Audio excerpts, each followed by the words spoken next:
कृष्णाय वासुदेवाय हरये परमात्मने प्रणतक्लेश नाशाय गोविंदाय नमो नमः।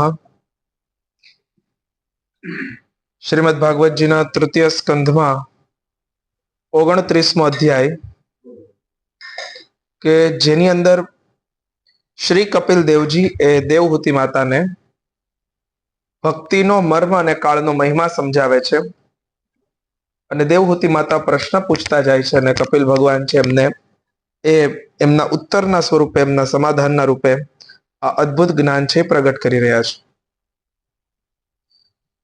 29मा अध्यायमां देवहूतिजीए पूछ्યું કે હે પ્રભુ, પ્રકૃતિ, પુરુષ અને મહત્તત્વ વગેરેના જે લક્ષણો સાંખ્ય શાસ્ત્રમાં કહેવામાં આવ્યા છે તથા જેમના થકી તેમના વાસ્તવિક સ્વરૂપો અલગ અલગ જાણવામાં આવે છે અને ભક્તિ યોગને જ જેનું પ્રયોજન કહેવામાં આવ્યું છે તે તમે મને બતાવ્યા।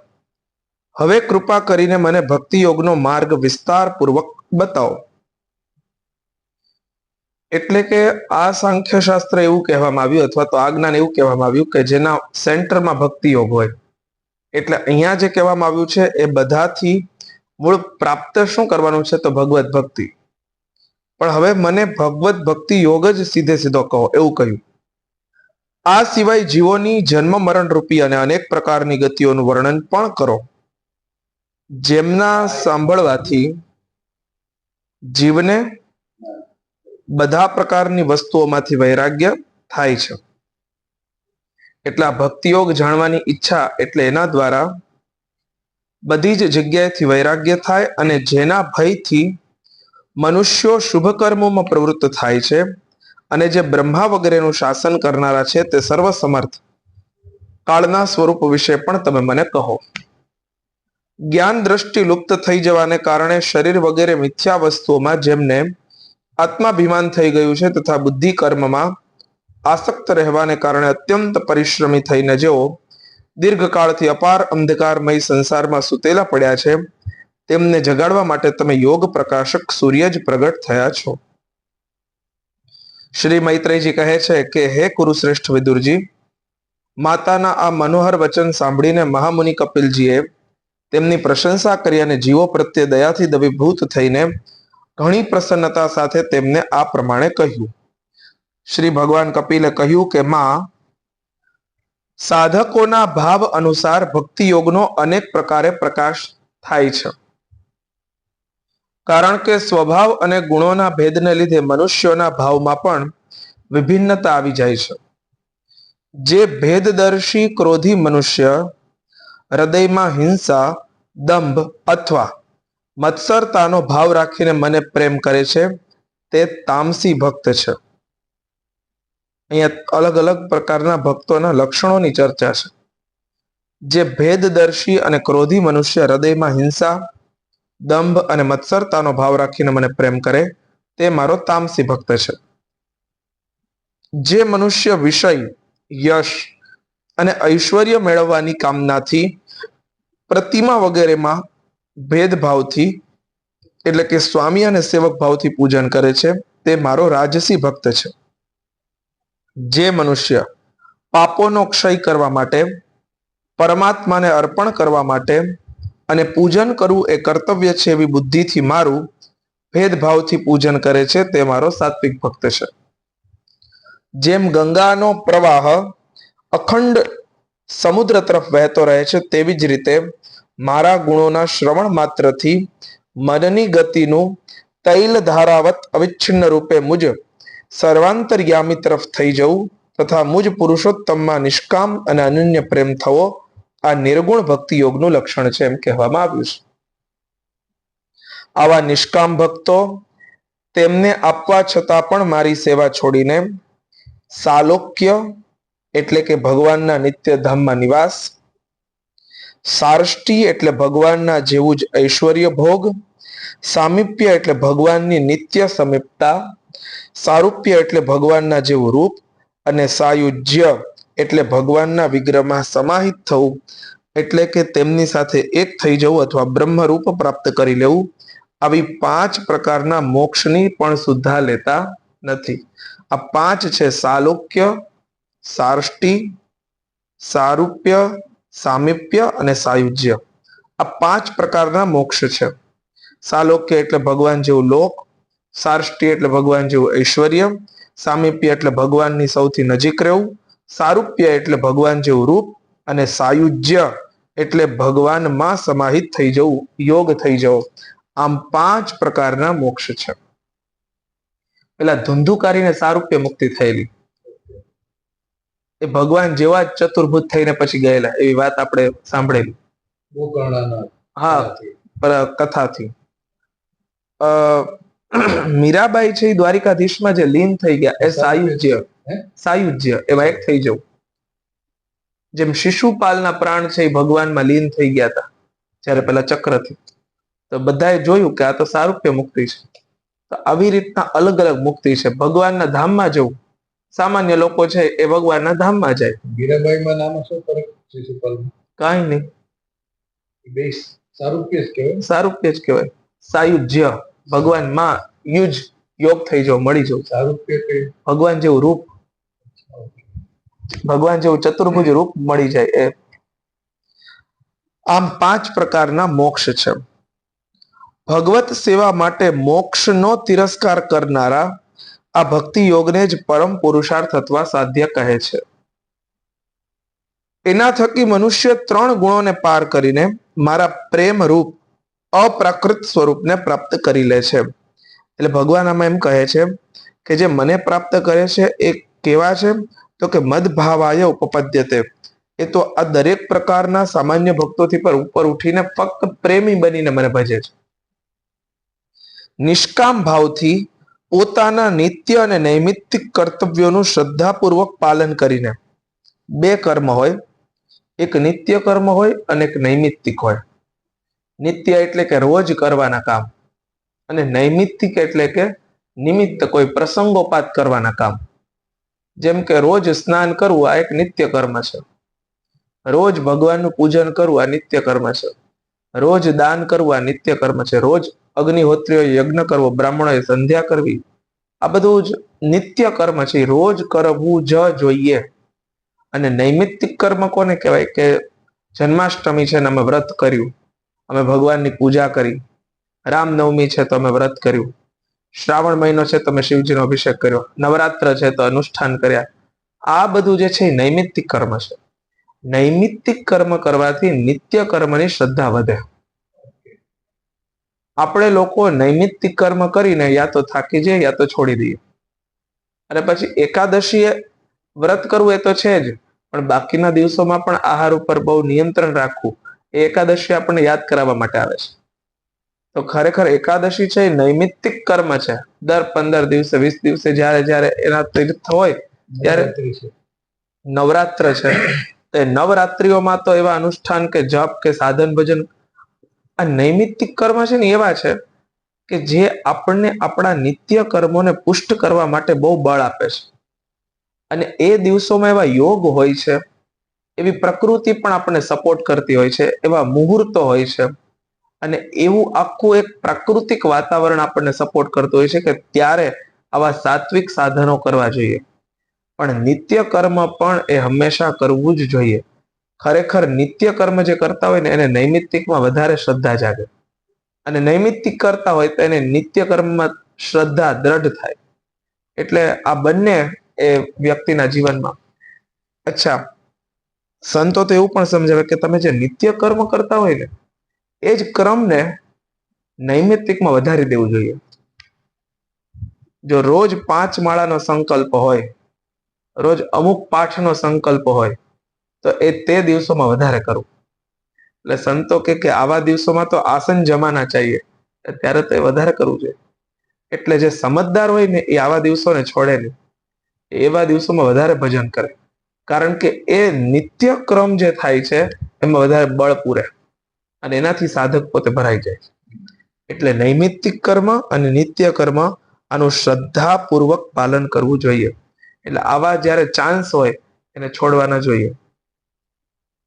હર હંમેશ હિંસા રહિત ઉત્તમ ક્રિયાયોગનું અનુષ્ઠાન કરવાથી, મારી મૂર્તિનું દર્શન, સ્પર્શ, પૂજન, સ્તુતિ અને વંદના કરવાથી, પ્રાણીઓમાં મારી ભાવના કરવાથી, ધૈર્ય અને વૈરાગ્યનું અવલંબન કરવાથી, મહાપુરુષોનો આદર કરવાથી, દીનજનો પર દયા અને સમાન સ્થિતિવાળાઓ પ્રત્યે મિત્રતાનો વ્યવહાર કરવાથી, યમ નિયમોનું પાલન કરવાથી, અધ્યાત્મ શાસ્ત્રોનું શ્રવણ અને મારા નામોનું ઉચ્ચાર સ્વરે કીર્તન કરવાથી, મનની સરળતા, સત્પુરુષોનો સંગ અને અહંકાર વગેરેનો ત્યાગ કરી મારા ધર્મોનું એટલે કે ભાગવત ધર્મનું અનુષ્ઠાન કરનારા ભક્તજનનું ચિત્ત અત્યંત શુદ્ધ થઈને મારા ગુણોના શ્રવણ માત્રથી અનાયાસ જ મારામાં જોડાઈ જાય છે.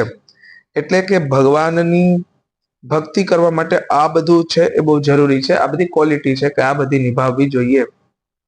યા તો આમાંથી કોઈ એક પણ જો બહુ શ્રેષ્ઠ પદ સુધી થઈ જાય તો કામ થઈ જાય.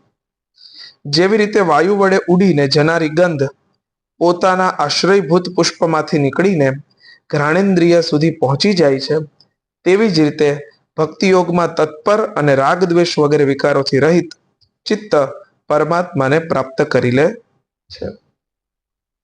એટલે બહુ સહજ છે કે જે કાંઈ પણ થાય છે એનું ફળ શ્રવણ છે, અને શ્રવણથી પછી ભક્તિ થાય છે.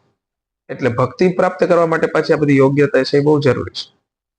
તો આમાં કહે છે કે આવી રીતે આપણે જે કાંઈ પણ કરીએ ને એનો અંત એ ભક્તિ છે. અને ભક્તિ છે એ પણ કેવી વિશુદ્ધ, કે જેમાં રાગ અને દ્વેષ ન હોય એવી ભક્તિ છે એ ચિત્તથી પરમાત્માને પ્રાપ્ત કરવામાં મદદ કરે છે. હું આત્મા રૂપે બધા જ જીવોમાં સદૈવ સ્થિત છું. તેથી જે મનુષ્ય મુજ સર્વભૂત સ્થિત પરમાત્માનો અનાદર કરીને કેવળ મૂર્તિમાં જ મારું પૂજન કરે છે, તેનું પૂજન સ્વાંગ માત્ર એટલે આડંબર માત્ર છે.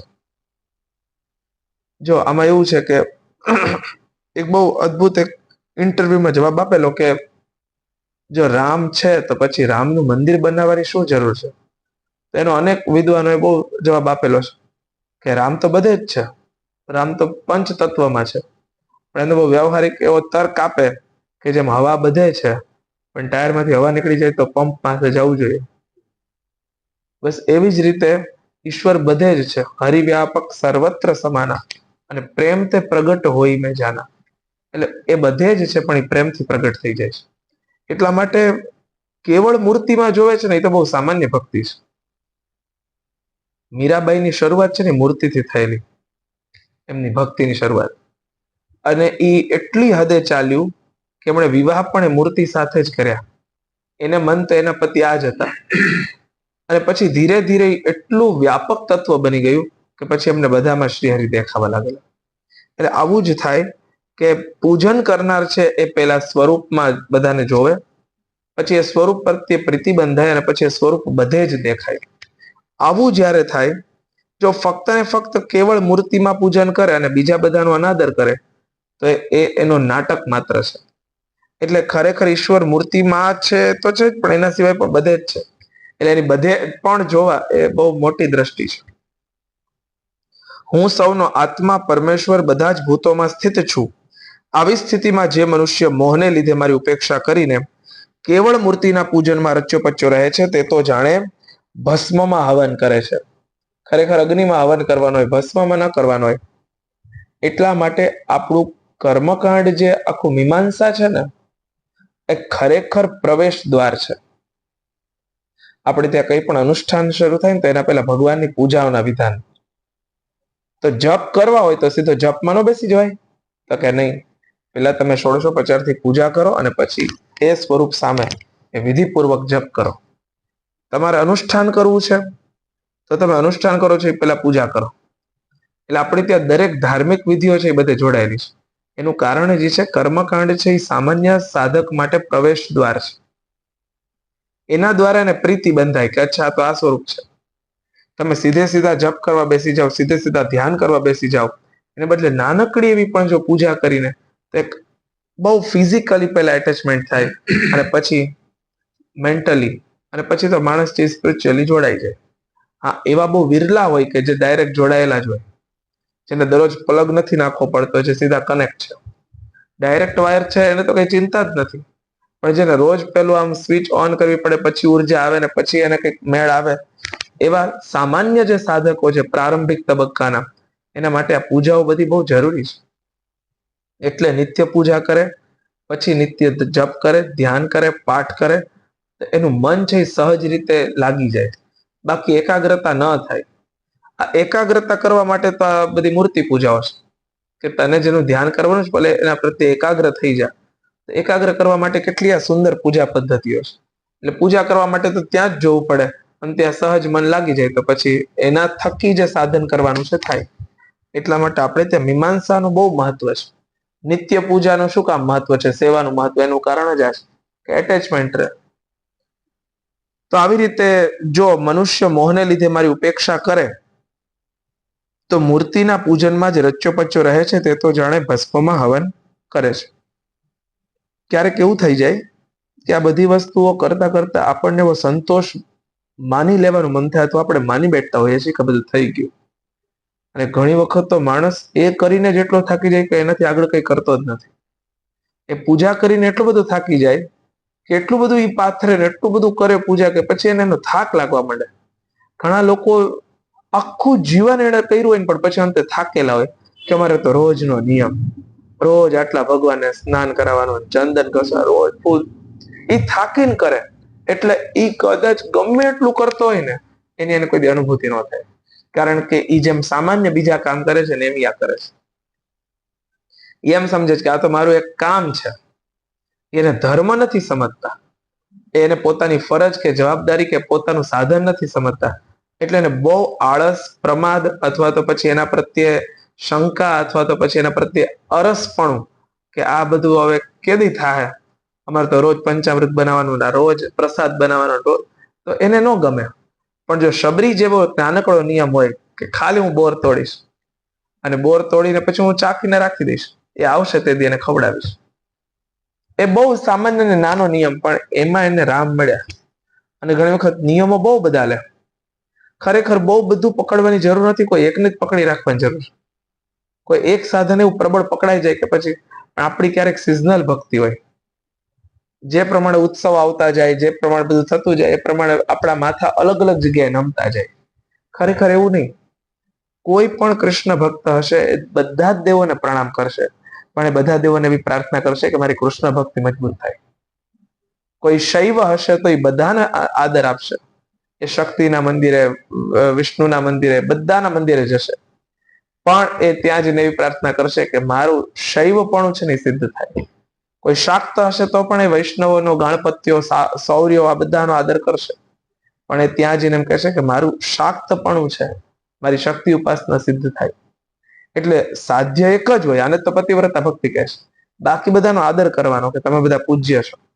એટલે એનાથી થાકવાનું નથી. આપણે લોકો એવું કરીએ છીએ કે નવરાત્રીમાં ગરબો પણ લે, પછી ધનતેરસ આવે ત્યાં લક્ષ્મીજી, પાછી મકર સંક્રાંતિ આવે ત્યાં સૂર્ય, પાછો ધનુર્માસ આવે ત્યાં કોઈ બીજા ભગવાન, પાછા હોળીમાં બીજા ભગવાન, પાછા ચંદનના વાઘા આવી જાય, પાછો ચોમાસું આવી જાય, પાછો ચાતુર્માસ આવી જાય, ત્યાં પછી રક્ષાબંધન આવી જાય, ત્યાં પછી ગણેશજી આવી જાય, ત્યાં પછી શિવજી આવી જાય, ત્યાં પછી માતાજી આવી જાય. એટલે એટલું બધી જગ્યાએ એટલું બધું કરીએ ને કે ખરેખર જ્યાં પહોંચવાનું છે એના પહેલા જ આપણે ઉતરી જઈએ છીએ. તો આ બધા આપણા માટે બહુ સારા વિકલ્પો છે કે ખોટા છે? તો ખરેખર સનાતન પાસે એટલી મોટી વ્યાપકતા છે કે તમને ચોઈસ આપીશ કે તમે પોતાને પરખો કે તું ગાણપત્ય બની શકે એમ છે તો તું ગણપતિની ઉપાસના કર, તું શૈવ બની શકે એમ છે તો તું શિવની ઉપાસના કર, તું શાક્ત બની શકે એમ છે તો તું શક્તિની ઉપાસના કર, તું વૈષ્ણવ બની શકે એમ છે તો તું વિષ્ણુની ઉપાસના.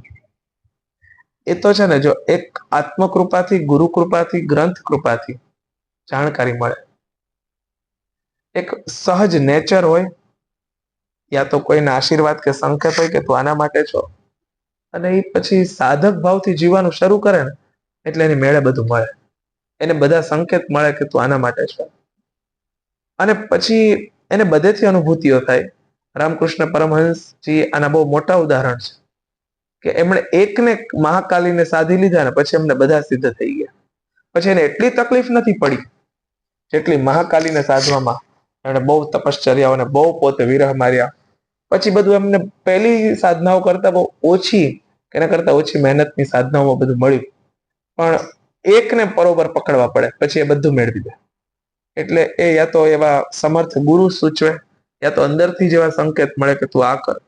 અને યા તો પછી એટલી બધી પરોજણમાં ન પડવા કરતા એટલું જ કે જે કરવામાં બહુ સુખ શાંતિ અને સંતોષ આનંદનો અનુભવ થાય કે આમાં મને બહુ મજા આવે છે, હું આની સાથે કનેક્ટ છું. તરત ખબર પડી જાય કે હું શાક્ત નહીં, હું ગાણપત્ય બની શકું એમ છું, હું શૌર્ય બની શકું એમ છું, હું એક વૈષ્ણવ બહુ પાક્કો બની શકું એમ છું. મારા નેચરમાં આ ફિટ થાય છે. અને પછી એ પકડીને પછી એને છોડવાના નથી. બસ પછી એ જ યા તો ગુરુજનો સૂચવે, યા તો ગ્રંથોનું પરિશીલન કરવાથી આપણે સૂજે કે જો મારો સ્વભાવ આવો છે, મને આ ફાવે એમ છે. એવું બધા સાધન કરવા, જે માણસને કઈ ફૂલ ને ચંદન આરે કઈ લેવા દેવાનું હોય એની પછી રોજ 1650 પૂજા કરે તો એનું મન ન લાગે. પણ એમ કે હું 2 કલાક માળા કરી લઉં, તમે કયો તો હનુમાન ચાલીસા તમે કયો એટલી વખત બોલું, તમે કયો તો હું આ રામાયણ ને મહાભારત વાંચી જાઉં. ઘણા એવા હોય કે એને એ બધું ફાવતું હોય, ઘણા એમ કહેતા હોય કે નહીં આ બધું ગમે, મને બહુ ગમે રોજ પૂજા કરવું, રોજ ચંદન ઘસું, રોજ અત્તર લગાડવું, રોજ ભગવાનને સ્નાન કરાવું, રોજ સરસ વાઘા ધરું, રોજ ભોગ બનાવું, મને બહુ ગમે. એને ઈ ગમે તો પાછું બધું પહોંચે તો ત્યાં જ. કોઈ એમ કે જો આખો દી કઈ ન કરું પણ આપણો રોજ નો નિયમ કે 1 લોટો ચડાવવાનો એટલે ચડાવવા, તો એને 1 લોટામાં પણ એને ઈ જ જો ભાવના છે એ મેઇન છે.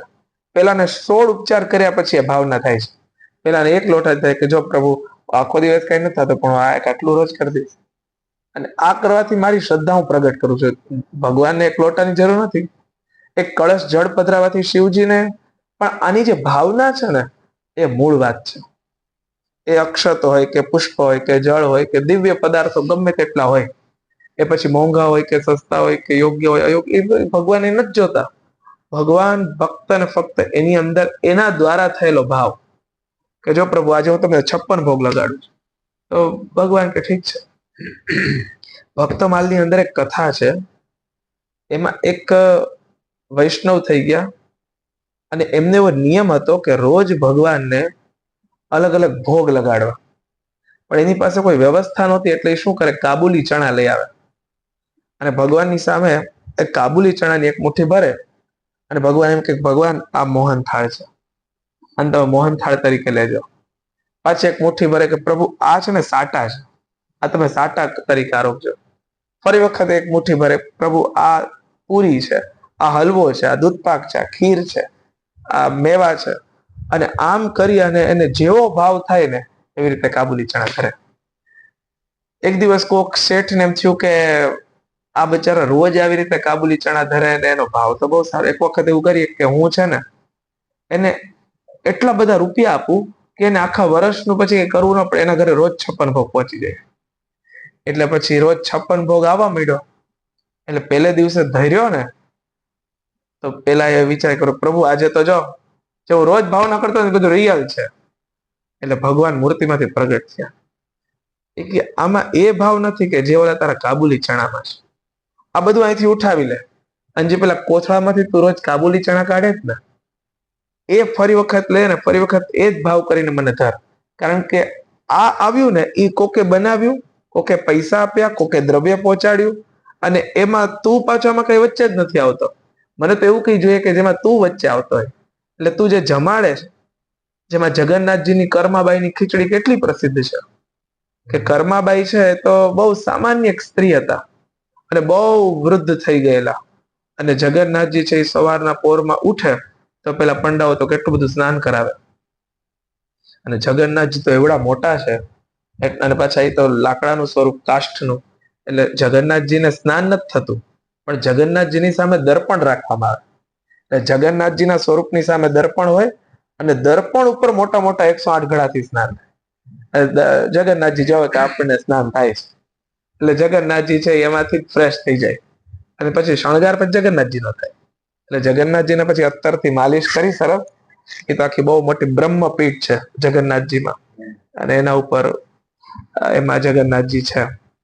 તો જગન્નાથજી તો કાષ્ઠનું સ્વરૂપ છે એટલે એમને રોજ સ્નાન ન થાય. એમને અષાઢી પૂર્ણિમા ત્યારે જ્યેષ્ઠ પૂર્ણિમાના દિવસે જ્યેષ્ઠાભિષેક થાય ત્યારે ભગવાન બહાર આવે મેદાનમાં અને પછી 108 ઘડાથી સ્નાન થાય. અને ત્યારે આખા વરા નો નાયા હોય તે દી નાય ને એટલે શરદી થાય એટલે 15 દિવસ મામાના ઘરે જાય અને પછી મામાના ઘરેથી પાછા આવે એટલે રથયાત્રા થાય. એટલે એમાં પછી ભગવાનને મગ ને જાંબુ ખવડાવે કે તમે બીમાર છો એટલે મગ જાંબુનો પ્રસાદ થાય. એટલે એટલે ભગવાન તો વર્ષમાં 2 જ વખત સ્નાન કરે જગન્નાથજી. હવે સ્નાન ન થાય ત્યાં સુધી પંડાઓ કઈ ધરે નહીં. એટલે જગન્નાથજી છે ને એ તો આમ હંગ્રી ગોડ છે. અને બહુ ભૂખ લાગી જાય, કારણ કે દિવસમાં 8 વખત જમે અને પાછા રાત્રે મોડે સુધી જાગતા હોય, 2-2 વાગ્યા સુધી દર્શન આપતા હોય. જગન્નાથજીનું કોઈ શેડ્યુલ ફિક્સ નહીં, લોકો મળવા આવતા હોય તો બેઠા હોય અને રાત્રે 2 વાગ્યા સુધી મળે. બાકી બધાને એવું નથી. શ્રીનાથજીને ટાઈમ થાય તો તમે ગમે હોય, તો આપણે તો બધું ટાઈમ ટુ ટાઈમ જ ચાલે. જમવાનો ટાઈમ થઈ જાય એટલે પછી તરત જ તે કિચનમાં જમવા જાય નવનીત પ્રિયલાલજી. શ્રીનાથજીને ત્યાં નવનીત પ્રિયલાલજી સાવડા શ્રીનાથજી જેટલું જમે ને એના કરતા ડબલ જમે છે. જે 7 ઘર બનાવે ને વલ્લભાચાર્યજી, મેં પેલું ઘર છે ને એ નવનીત પ્રિયલાલજી છે. 7 ઘર એટલે એમના 7 સંતાનો. હવે નવનીત પ્રિયલાલજી આ જયારે ગિરિરાજજી માંથી અહીંયા નાથદ્વારા આવ્યા તો આખે તો મારા ભાગ પડાવે મારા ભોગમાં. એટલે નવનીત પ્રિયલાલજી રૂપી કૃષ્ણ યા શ્રીનાથજી રૂપી કૃષ્ણની હારે બાંધે કે આ તો મારા બધામાં ટોટલ 4 રોટલી આવતી હોય તો 2 આ ખાય ને 2 મારે ખાવી પડે, એમ નહીં. તો નવનીત પ્રિયલાલજી બધું આરોગી જાય. એટલે પછી શ્રીનાથજી ગુસાઈજી એમના પૂજારીજીને કીધું કે આ છોટમજી છે ને બહુ આવડા એવા છે, અંગૂઠા જેવડા, શણગાર તો થતો જ નથી, ખાલી માળા ધરવાની, એવડા નાનકડા છે. એવડા એવા છે ને પણ કે બહુ જમી જાય, આ મારા ભાતમાં કઈ રહેવા નથી દેતા, બધો ભોગ લઈ લે. એટલે પછી નિયમ કર્યો આના અહીં નહીં રાખવાના. શ્રીનાથજી તો ગર્ભગૃહમાંથી બહાર નહીં આવે, પણ આ રોજ કિચનમાં જમવા જશે. એટલે નવનીત પ્રિયલાલજી રોજ કિચનમાં જમવા જાય. એટલે એનું ત્યાં જેમ ઘર હોય ને, હવેલીઓ છે ને એ ઘરનો કોન્સેપ્ટ છે. એટલે એ મંદિર નથી. મંદિરમાં ભગવાન આમ રહે, બાકી બધું ત્યાં થાય. નાય પણ ત્યાં, જમે પણ ત્યાં, બધું ત્યાં. હવેલીમાં કેવું ઘર જેવું છે. એટલે એ વૃંદાવનના બધા મંદિરોમાં એવું છે. એ ભગવાનના બધા બેડરૂમ પણ છે અંદર. એ પછી ત્યાં સુવા જાય એવું છે બધું. નવનીત પ્રિયલાલજી છે તે કિચનમાં જમવા જાય. એટલે આની યાર બધું ખાઈ પી ન જાય. શરૂઆતમાં જયારે નાથદ્વારામાં ભગવાન પધાર્યા તો નવનીત પ્રિયલાલજી બધું સ્વાહા કરી જતા હતા. એટલે પછી આ કે મારી એટલું કઈ રહેતું નથી, હું છેક ત્યાંથી અહીંયા એવો કે મારી સેફટી રહે, અહીંયા મારું પોષણ નથી થતું, કંઈક કરો. એટલે પછી 56 ભોગ લાગે ને તો પછી એને કે તમારો આ છે, તમારો આ છે, હંપીને જમજો. જગન્નાથજી છે એ આમ ફૂડ લવર છે, ફૂડી છે. એને બહુ ભૂખ લાગે ને તો એ કર્માબાઈને ત્યાં જાય. અને કર્માબાઈને ત્યાં રોજ નાનકડા બાળકનું રૂપ લઈને કર્માબાઈને કે કર્મા ખીચડી બનાવ. કર્માને તો શું આવડતું, એ 4-5 અનાજ ભેગા કરીને ચૂલે ચડાવે અને એ જ બસ એની ખીચડી. એ અમને બહુ ભાવે, કારણ કે રોજ જગન્નાથજીનો ભોગ એટલે એક દિવસનો 1000 લોકો પ્રસાદ લઈને એટલો ભોગ એકારે લાગે. મટકાઓમાં બને મોટો મોટો, 7 કે 9 મટકાઓ એક સાથે મૂકે, એમાં ઉપરનું પેલું પાકે. 400 પંડાઓ રસોઈ કરે છે, બહુ પવિત્રતાપૂર્વક. એમનું પોતાનું પ્રાઇવેટ કિચન છે. અને એવું નહીં કે એક થાળમાં ધરીને ભગવાનને ધરવાનું, એમ નહીં. જે બન્યું ને બધું ચડાવવાનું ઉપર. આવા કેટલાય વૃંદાવનના સંતો છે કે ये कटोरियों में क्या लेके आते हो, पूरे पतीले उठा के लाओ. તો બધું જે બને ને એ કિચનમાંથી બધું જ જાય અને તે ભગવાનની સામે રાખવામાં આવે. અને પછી ઓડિશાના જગન્નાથ પુરીના બધા લોકો જમે. એટલે જગન્નાથજીનો પ્રસાદ એટલી હદે પવિત્ર છે કે કોઈ એક પત્તલમાં કોઈ જમતો હોય તો સાથે બીજો જમી શકે. એટલે ત્યાં બધા લોકો બસ આમ પત્તલ ઈ જ જગન્નાથજી. ભગવાને કીધું કે હું નહીં, મારો પ્રસાદ છે ને એ જ હું પોતે છું. એટલે ત્યાં પ્રસાદ રૂપે સ્વયં શ્રી જગન્નાથજી. અને ત્યાંના ભાત એને સૂકવી દેવામાં આવે છે. અને એ સૂકવેલા જે ભાત છે ને એ પછી બધે વહેંચાય છે. અને ભક્તો એ પોતે લઈ આવે. અને એ જગન્નાથજીના જે ભાત છે ને એ નિત્ય પોતે એક કણ પણ કોઈ લઈ લે ને એને મહાપ્રસાદ કહે છે. એનો એક કણ પણ જો કોઈ રોજ લે તો એનું બહુ મહત્વ છે કે એને કોઈ પણ પ્રકારના દોષો નથી થતા, એને મંગળ થાય છે. એવા મેં કેટલાય ભક્તોને મળેલો છું. એની પાસે એવા નિયમો છે કે રોજ એક કણ લે, નાનકડી ડબ્બી ખીચામાં જ રાખે જ્યાં જાય ત્યાં. સવારે ઉઠીને અચ્છા, જગન્નાથજીના પ્રસાદ વિશે તો પુરાણ એવું કહે છે કે એકાદશીના દિવસે તો ચોખા ખવાય નહીં, પણ તે દિવસે પણ જગન્નાથજીનો પ્રસાદ ખવાય. જો એકાદશી હોય અને તમે પુરીમાં છો તો પેટ ભરીને જમો, કારણ કે ત્યાં જગન્નાથજીના પ્રસાદ વિશે કોઈ કરતા કોઈ બાદ નથી. એટલે જગન્નાથજી છે એ, અને જેને નિયમ લીધેલો છે ને કે હું રોજ જગન્નાથજીનો પ્રસાદ લઈશ, જગન્નાથજીનું બહુ ધ્યાન રાખે છે. નિયમ તૂટે નહીં ને એના માટે ગમે એમ કરીને પ્રસાદ પહોંચાડે.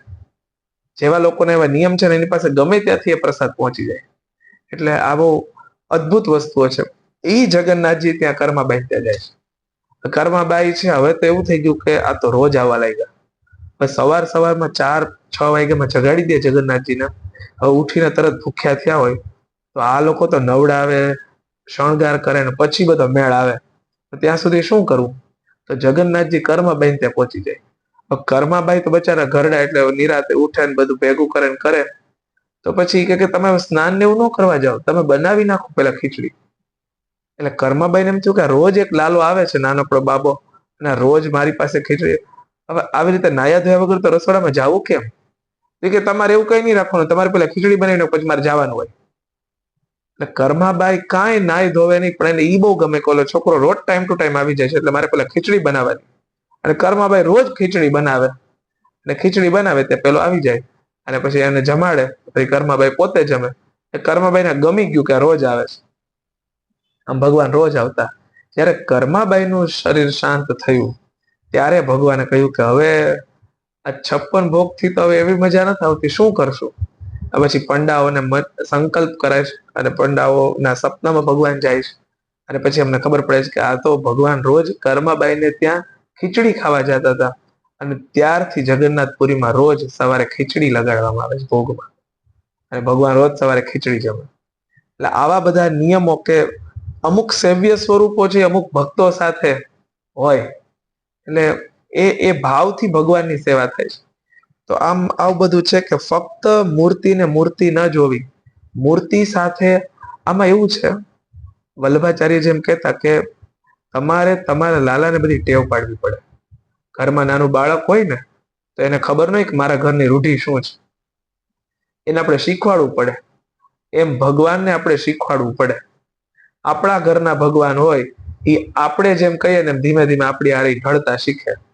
એટલે ભક્તિનો અર્થ જ એવો થાય છે કે તમે ઘરમાં 4-5 જણા છો એમ ન માનો, તમે 4 છો તો એમ માનો કે આ 5મા ભગવાન છે.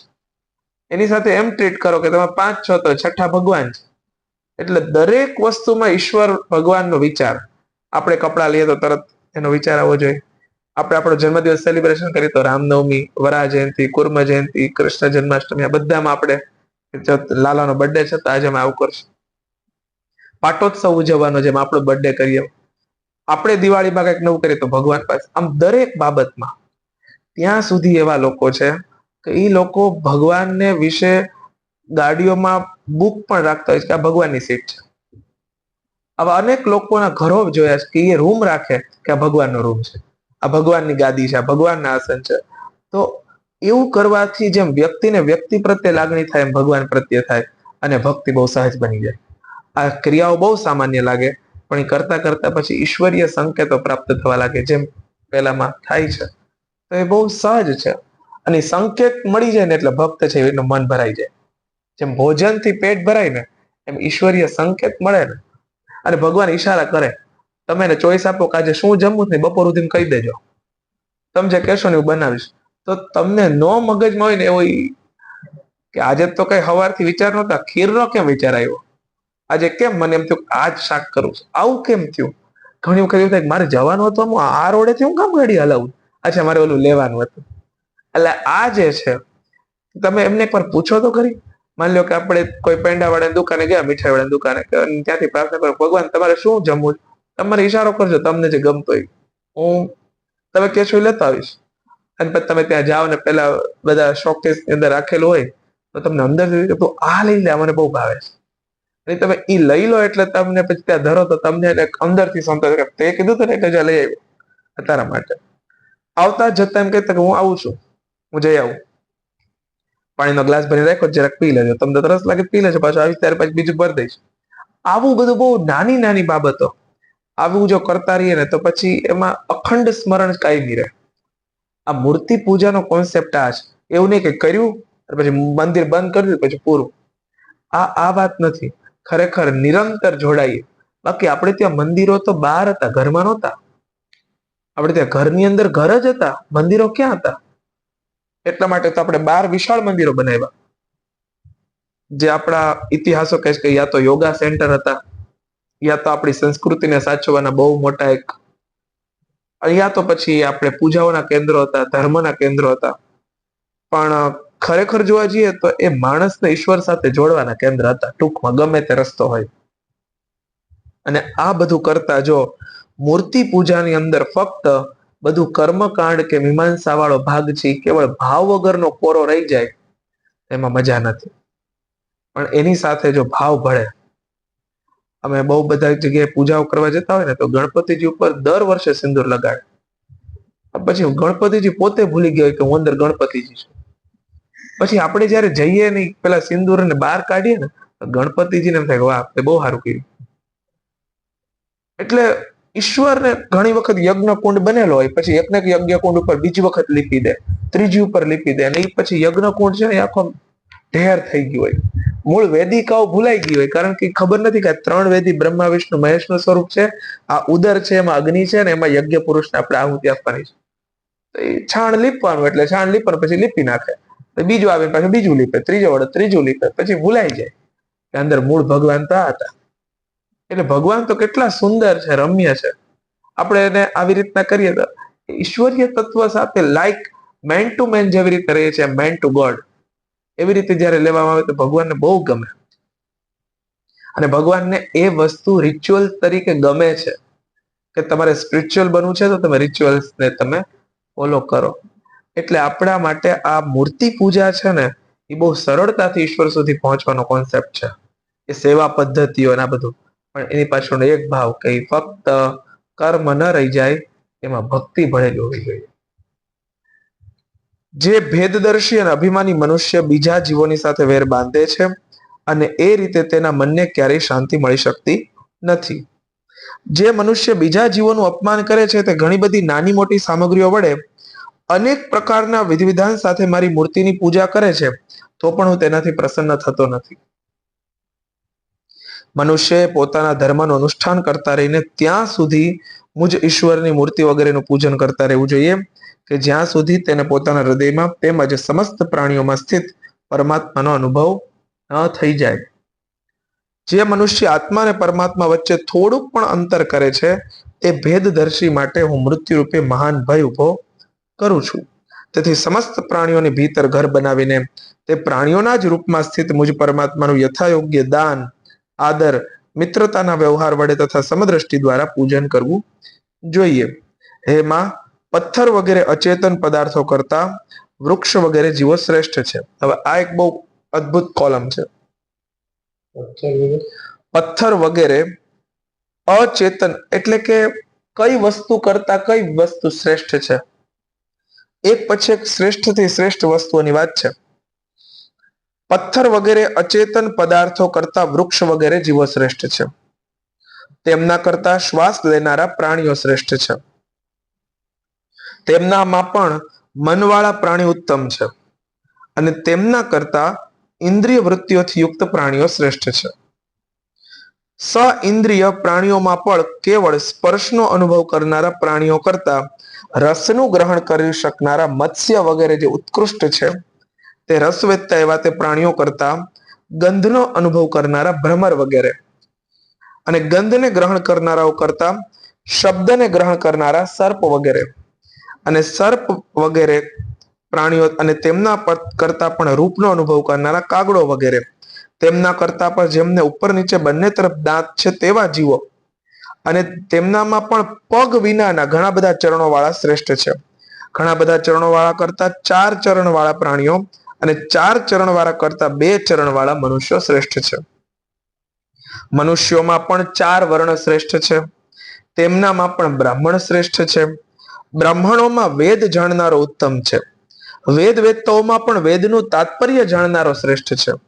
તાત્પર્ય જાણનારાઓ કરતા સંશય નિવારણ કરનારા, અને તેમના કરતા પણ વર્ણાશ્રમ ઉચિત પોતાના ધર્મનું પાલન કરનારા, તથા તેમના કરતા પણ આસક્તિ અને ત્યાગપૂર્વક નિષ્કામ ભાવે સ્વધર્મનું આચરણ કરનારાઓ શ્રેષ્ઠ છે.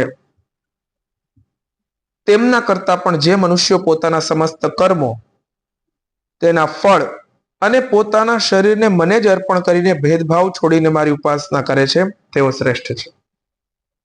આ પ્રમાણે મને જ ચિત્ત અને કર્મો સમર્પિત કરનારા અકર્તા અને સમદર્શી મનુષ્ય કરતા એમ માનીને કે જીવરૂપી પોતાના અંશથી સાક્ષાત ભગવાન જ સૌમાં અનુગત છે.